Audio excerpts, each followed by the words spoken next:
ಭಟ್ಕಳದಿಂದ ಹಿಡಿದು ಉಡುಪಿವರೆಗೂ ಕೂಡ ಈಗ ಅಕ್ರಮ ಗಣಿಗಾರಿಕೆಯ ಸದ್ದು ಜಾಸ್ತಿ ಕೇಳ್ತಾ ಇದೆ.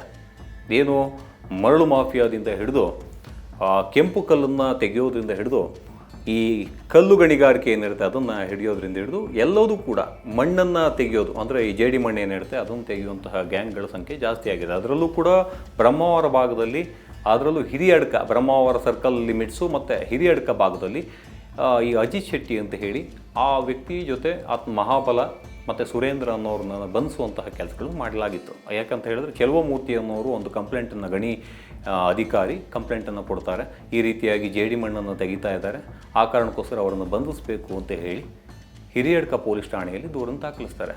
ದೂರಿನನ್ವಯ ಹಿರಿಯಡ್ಕ ಪೊಲೀಸ್ನವರು ಅವ್ರನ್ನ ಬಂಧಿಸುವಂಥ ಮೂವರನ್ನು ಅಜಿತ್ ಶೆಟ್ಟಿ ಹಾಗೆ ಅವರ ಟೀಮನ್ನು ಬಂಧಿಸುವಂತಹ ಕೆಲಸವನ್ನು ಮಾಡ್ತಾರೆ. ಅದನ್ನು ಹಿರಿಯಡ್ಕ ಜೈಲಿಗೂ ಕೂಡ ಅಡ್ತಾರೆ.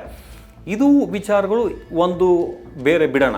ಯಾಕಂತ ಹೇಳಿದ್ರೆ ಈ ಅಜಿತ್ ಶೆಟ್ಟಿಯ ಟೀಮು ಈ ಜೇಡಿ ಮಣ್ಣನ್ನು ತೆಗೆದು ಜೀವನ ಮಾಡುವಂತಹ ಕೆಲಸಗಳನ್ನು ಮಾಡ್ತಾ ಇದೆ. ಮತ್ತು ಅದೇ ರೀತಿಯಾಗಿ ನಾನು ಕಾಂಗ್ರೆಸ್ನಲ್ಲಿ ಕಾಣಿಸ್ಕೊಂಡಂಥ ವ್ಯಕ್ತಿ ದೊಡ್ಡ ದೊಡ್ಡ ಸಚಿವರು ಶಾಸಕರ ಜೊತೆ ಫೋಟೋಗಳನ್ನು ತೆಗೆದುಕೊಂಡು ತಾನೇ ದೊಡ್ಡ ವ್ಯಕ್ತಿ ಅಂತ ಹೇಳ್ಕೊಂಡು ಅವರಿವರನ್ನು ಹೆದರಿಸ್ಕೊಂಡು ಈ ರೀತಿಯಾಗಿ ಪಟ್ಟಾ ಲ್ಯಾಂಡ್ ಇರ್ಬೋದು ಅಥವಾ ಸರ್ಕಾರಿ ಲ್ಯಾಂಡ್ ಇರ್ಬೋದು ಅಲ್ಲೆಲ್ಲದೂ ಕೂಡ ಕೊಜೆ ಮಣ್ಣು ಅಂತ ಹೇಳ್ತಾರೆ. ಅದು ನಾವು ಹೇಳೋ ಪ್ರಕಾರ ಜೇಡಿ ಮಣ್ಣನ್ನು ಕಳ್ತನ ಮಾಡ್ಕೊಂಡು ನಂತರದಲ್ಲಿ ಮಾರಾಟ ಮಾಡುವಂತಹ ಕೆಲಸಗಳನ್ನು ಮಾಡ್ತಾರೆ. ಇನ್ನು ಗಣಿಗಾರಿಕೆ ತೀರ್ಥ ಬಯಲು ಅಂತ ಹೇಳಿ ಒಂದು ಬ್ರಹ್ಮಾವರದ ಭಾಗ ಇದೆ. ಅಲ್ಲಿ ಅಕ್ರಮವಾಗಿ ಗಣಿಗಾರಿಕೆಯು ಕೂಡ ಸಾಕಷ್ಟು ಸಂಖ್ಯೆಯಲ್ಲಿ ನಡೀತಾ ಇದೆ. ಎಷ್ಟೊತ್ತಿಗೆ ಬೇಕಾದರೂ ಕೂಡ ಬಾಂಬ್ಗಳನ್ನು ಬ್ಲಾಸ್ಟ್ ಮಾಡ್ಬೋದು. ಅಲ್ಲಿರ್ತಕ್ಕಂಥ ಆ ಒಂದು ದೊಡ್ಡ ದೊಡ್ಡ ಕಲ್ಲುಗಳೇನಿರ್ತವೆ, ಕ್ರಷರ್ ಕಲ್ಲುಗಳು, ಆ ಕಲ್ಲುಗಳನ್ನೆಲ್ಲ ಒಡೆದು ಮಾರಾಟ ಮಾಡುವಂಥದ್ದು. ಎಷ್ಟೆಷ್ಟು ಸೈಜ್ ಬೇಕೋ, ಇಲ್ಲಿ ಆಸ್ಪಾಸ್ನಲ್ಲಿ ಹೊಸ ಬಿಲ್ಡಿಂಗ್ಗಳು ಕಟ್ತಾ ಇದ್ದಾರೆ ಅಥವಾ ಬೇರೆ ಬೇರೆ ಭಾಗದಲ್ಲಿ ಏನಾದ್ರು ಕೆಲಸಗಳ ಕಾರ್ಯಗಳು ನಡೀತಾ ಇದ್ದರೆ ಅದೆಲ್ಲದೂ ಕೂಡ ಸ್ಯಾಂಡಿಂದ ಹಿಡಿದು ಜಲ್ಲಿಕಲ್ಲಿಂದ ಹಿಡಿದು ಎಲ್ಲದನ್ನೂ ಕೂಡ ಸಾಗಿಸುವಂಥ ಕೆಲಸಗಳನ್ನು ಮಾಡ್ತಾಯಿದ್ರು. ಇಂತಹ ವಿಚಾರಕ್ಕೆ ಸಂಬಂಧಪಟ್ಟ ಹಾಗೆ ನಾವು ಇಲ್ಲಿ ಗಣಿಗಾರಿಕೆ ವಿಚಾರಕ್ಕೆ ಬಂದರೆ ಸಾಕಷ್ಟು ಸಂಖ್ಯೆಯಲ್ಲಿ ಗಣಿಗಾರಿಕೆ ಅಲ್ಲಿ ನಡೀತಾ ಇದೆ. ಇನ್ನು ಈ ಕುಂದಾಪುರ ಭಾಗಕ್ಕೆ ಹೋದರೆ ಮರಳು ಮಾಫಿಯಾಗಳು ಜಾಸ್ತಿ ಆಗ್ತಾ ಇದೆ. ಏನು ನದಿಗಳ ಎದೆಗಳನ್ನು ಬಗೆದು ಒಳಗಡೆ ಇರತಕ್ಕಂತಹ ಮಣ್ಣುಗಳನ್ನು ಕಿತ್ತು ತಿನ್ನುವಂತಹ ಕೆಲಸವನ್ನು ಮಾಡ್ತಾ ಇದ್ದಾರೆ. ಒಂದೊಂದು ಲೋಡ್ಗೆ ಒಂದು 50,000 60,000ಕ್ಕೆ ಮಾರಾಟ ಮಾಡುವಂತಹ ಕೆಲಸಗಳು ಮಾಡ್ತಾಯಿದ್ರು. ಎಲ್ಲ ಕಡೆನೂ ಕೂಡ ಕಣ್ಗಾವಲು ಹಾಕಿದ್ರು ಕೂಡ ಏನೂ ಪ್ರಯೋಜನ ಆಗ್ತಾ ಇಲ್ಲ. ಯಾಕಂತ ಹೇಳಿದ್ರೆ ಕಳ್ಳರು ಎಷ್ಟೊತ್ತಿಗೆ ಬೇಕಾದರೂ ಏನು ಮಾಡೋಕ್ಕೂ ಸಿದ್ಧರಿರ್ತಾರೆ. ಅದನ್ನು ಹಿಡಿಯೋಕ್ಕೆ ಬಂದಂಥ ಅಧಿಕಾರಿಗಳ ಮೇಲೆ ಈ ಹಿಂದೆ ನೇರವಾಗಿ ಲಾರಿಯನ್ನು ಹರಿಸುವಂಥ ಕೆಲಸಗಳನ್ನು ಕೂಡ ಮಾಡಿದರು. ಆದರೆ ಇಂತಹ ಇನ್ಸಿಡೆಂಟ್ಗಳು ಜಾಸ್ತಿ ಆಗ್ತಾನೇ ಇದೆ. ಸರ್ಕಾರ ಏನು ಮಾಡ್ತಾ ಇದೆ? ಏನೂ ಮಾಡ್ತಾ ಇಲ್ಲ. ಮತ್ತು ಗಣಿ ಮತ್ತು ಭೂವಿಜ್ಞಾನ ಇಲಾಖೆಯಲ್ಲಿ ಉಡುಪಿ ಭಾಗದಲ್ಲಿ ಏನು ಸಂದೀಪ್ ಪಾಟೀಲ್ ಅಂತ ಹೇಳಿ ಅವರು ಸೀನಿಯರ್ ಜಿಯಾಲಜಿಸ್ಟ್, ಇವರಿಗೆ ಸಾಕಷ್ಟು ಮಾಹಿತಿಗಳನ್ನು ಅಥವಾ ಈ ರೀತಿಯಾಗಿ ಜೇಡಿ ಮಣ್ಣು ಕದಿಯುವಂಥವರು ಗಣಿಗಾರಿಕೆ ಮಾಡುವಂಥವ್ರು ಇದ್ದಾರೆ ಅಂತ ಹೇಳಿ ಲೋಕೇಶ್ ಅನ್ನೋ ವ್ಯಕ್ತಿ ನೇರವಾಗಿ ಹೋಗಿ ದೂರನ್ನು ಕೊಟ್ಟಿರ್ತಾರೆ. ಆ ದೂರನ್ನು ಕೊಟ್ಟರೂ ಕೂಡ ಅದಕ್ಕೆ ಸರಿಯಾದ ರೀತಿಯ ಆ್ಯಕ್ಷನ್ಗಳನ್ನು ತೆಗೆದುಕೊಂಡಿಲ್ಲ.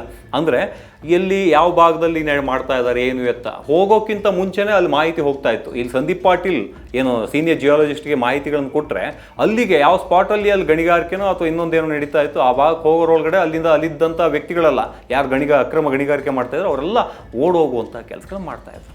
ಅದೇ ರೀತಿಯಾಗಿ ಅಜಿತ್ ಶೆಟ್ಟಿ ಏನಿದೆ, ಅಜಿತ್ ಶೆಟ್ಟಿಯ ಸಂಬಂಧಪಟ್ಟ ಹಾಗೆ ಲೋಕೇಶ್ ಅವರು ಕಂಪ್ಲೇಂಟ್ಗಳನ್ನು ಕೊಡ್ತಾರೆ. ಈ ರೀತಿಯಾಗಿ ಹಾವಂಜೆ ಅನ್ನೋ ಭಾಗದಲ್ಲಿ ಈ ರೀತಿಯಾಗಿ ಏನು ಜೇಡಿ ಮಣ್ಣನ್ನು ತೆಗಿತಾ ಇದ್ದಾನೆ, ಅಕ್ರಮವಾಗಿ ಕಳ್ತನ ಮಾಡ್ತಾ ಇದ್ದಾನೆ ಅಂತ ಹೇಳಿ ಕಂಪ್ಲೇಂಟ್ ಕೊಡ್ತಾರೆ. ಆ ಕಂಪ್ಲೇಂಟ್ ಕೊಡ್ತಾ ಇದ್ದಂತೆ ಆ ಸ್ಪಾಟ್ಗೆ ಹೋಗಿ ನೋಡ್ಕೊಂಡು ಬರ್ತಾರೆ. ಒಂಥರ ವಾಯು ವಿಹಾರಕ್ಕೆ ಹೋದ ರೀತಿಯಲ್ಲಿ ಹೋಗಿ ಬರ್ತಾರೆ. ಅದಾದಮೇಲೆ ಈ ಭಾಗದಲ್ಲಿ ಈ ಒಂದು ಜಾಗದಲ್ಲಿ ಸರ್ವೆ ನಂಬರ್ ಇಂತಿಂಥದ್ರಲ್ಲಿ ನೀವೇನೋ ಪರವಾನಗಿ ಕೊಟ್ಟಿದ್ರಾ ಅಂತ ಹೇಳಿ ಸಂದೀಪ್ ಪಾಟೀಲ್ಗೆ ಲೋಕೇಶ್ ಅವ್ರು ಕೇಳ್ತಾರೆ. ಆದರೆ ಅದಕ್ಕೆ ಸಂಬಂಧಪಟ್ಟ ಯಾವುದೇ ರೀತಿಯ ಮಾಹಿತಿಗಳು 40 ದಿವಸ ಆದರೂ ಕೊಟ್ಟಿಲ್ಲ. ಇನ್ಫಾರ್ಮೇಷನ್ ಆಫೀಸರ್ ಸಂದೀಪ್ ಪಾಟೀಲೇ, ಆದರೆ ಮಾಹಿತಿಯನ್ನು ಈ ತನಕ ಕೊಟ್ಟಿಲ್ಲ. ಇಲ್ಲಿ ಗಣಿ ಮತ್ತು ಭೂವಿಜ್ಞಾನ ಇಲಾಖೆಯ ಸಂದೀಪ್ ಪಾಟೀಲು ಹಾಗೆ ಅವರ ಟೀಮ್ ಏನಿದೆ ಯಾವುದೂ ಕೂಡ ಯೂಸ್ ಇಲ್ಲ. ಈ ಹಿಂದೆ ಕೃಷ್ಣವೇಣಿ ಅವರಿದ್ದರು ಜಿಯಾಲಜಿಸ್ಟ್ ಆಗಿ, ಸೀನಿಯರ್ ಜಿಯಾಲಜಿಸ್ಟ್ ಆಗಿ. ಅವರಿದ್ದಾಗ ಸಾಕಷ್ಟು ಸಂಖ್ಯೆಯಲ್ಲಿ ಎಲ್ಲ ಕಡೆನೂ ಕೂಡ ಕೇಸ್ಗಳನ್ನು ಹಾಕಿ ಯಾರ್ಯಾರು ಅಕ್ರಮವಾಗಿ ಗಣಿಗಾರಿಕೆ ಮಾಡ್ತಾ ಇದ್ದಾರೆ, ಪರವಾನಗಿ ಇಲ್ಲ ಅಂಥವ್ರನ್ನ ತಡೆದು ನಿಲ್ಲಿಸುವಂಥದ್ದು ಮತ್ತು ಅವ್ರ ಕಾಲದಲ್ಲಿ ಯಾವುದೇ ರೀತಿಯಲ್ಲಿ ನಡೆಯೋಕ್ಕೂ ಬಿಟ್ಟಿಲ್ಲ.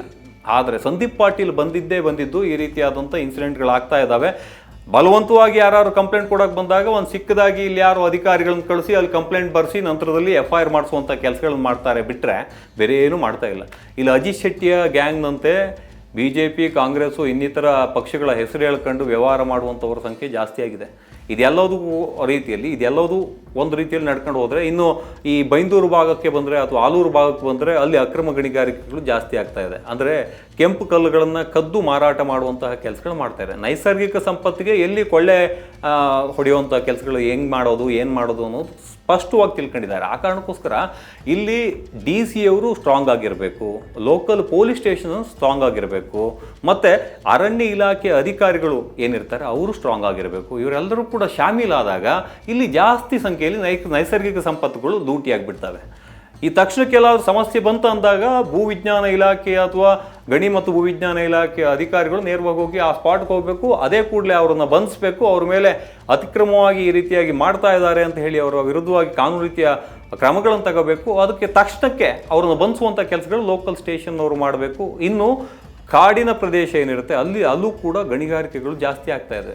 ಅಧಿಕಾರಿಗಳು ಅಥವಾ ಇವರು ಅರಣ್ಯ ಅಧಿಕಾರಿಗಳು ಅಲ್ಲಿ ಓಡಾಡ್ಕೊಂಡಿರ್ತಾರೆ ಬಿಟ್ಟರೆ ಎಲ್ಲಿ ಗಣಿಗಾರಿಕೆ ಆಗ್ತಾ ಇದೆ, ಏನಾಗ್ತಾ ಇದೆ, ಯಾವ ಕಾರಣಕ್ಕೋಸ್ಕರ ಆಗ್ತಾ ಇದೆ, ಅಲ್ಲಿದ್ದಂಥ ವ್ಯಕ್ತಿಗಳು ಯಾರ್ಯಾರು ಇನ್ವಾಲ್ವ್ಮೆಂಟ್ ಇದೆ, ಎಷ್ಟು ಮೀಟ್ರ್ ಅಂತರದಲ್ಲಿ, ಎಷ್ಟು ಕಿಲೋಮೀಟರ್ ಅಂತರದಲ್ಲಿ ಇವರು ಗಣಿಗಾರಿಕೆ ಮಾಡಿದ್ದಾರೆ, ಆ ಜಾಗ ಯಾವುದು ಎತ್ತ ಏನು ಕೂಡ ತಿಳ್ಕೊಳ್ಳಲ್ಲ.